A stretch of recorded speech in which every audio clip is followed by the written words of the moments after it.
Ça paraît surprenant, mais à quelques heures du coup d'envoi de la cérémonie d'ouverture, la Coupe du Monde se cherche encore un sponsor.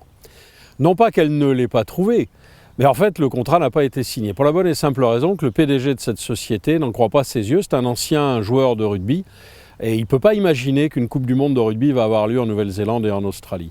Imaginez-vous dans un vieux clubhouse, celui de l'Eden Park, vieille formule, donc en 87, à quelques minutes du coup d'envoi du match d'ouverture entre la Nouvelle-Zélande et l'Italie, le contrat est signé. Enfin, la Coupe du Monde est à peu près persuadée qu'elle ne perdra pas l'argent. En gagner, ça va être une autre paire de manches.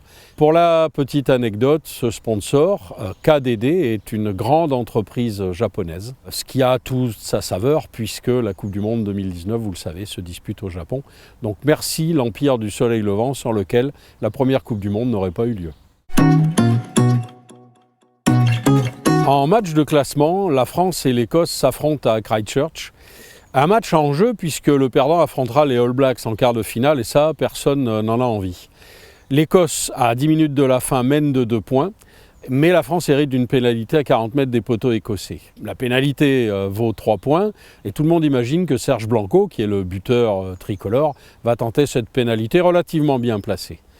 Il y a quelques blessés, l'arbitre attend que les blessés soient soignés et demande à Serge Blanco ce qu'il compte faire.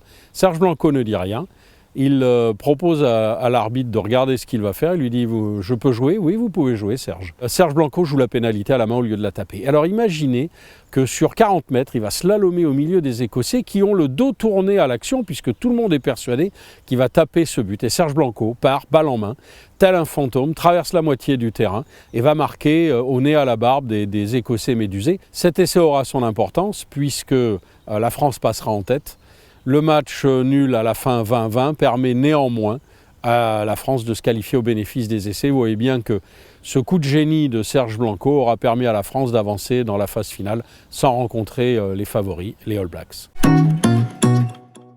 Le match d'ouverture de la première Coupe du Monde oppose les All Blacks à l'Italie à l'Eden Park d'Auckland.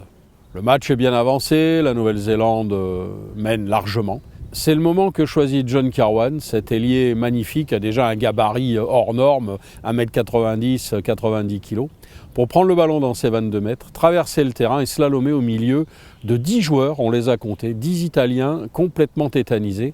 C'est un des plus beaux essais jamais inscrits dans l'histoire du rugby. Cette Coupe du Monde n'aurait jamais dû avoir lieu. Pourquoi est-ce qu'elle existe ?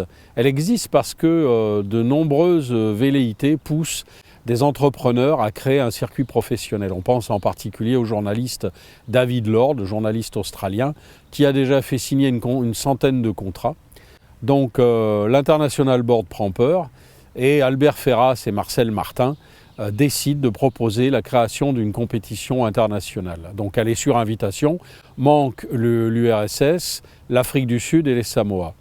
Cette compétition va permettre au rugby de s'internationaliser, mais il n'est pas prévu qu'il y ait une suite à cette compétition. Néanmoins, vu sa réussite sportive et médiatique, une deuxième édition aura lieu en 1991 en Angleterre, mais ceci est une autre histoire.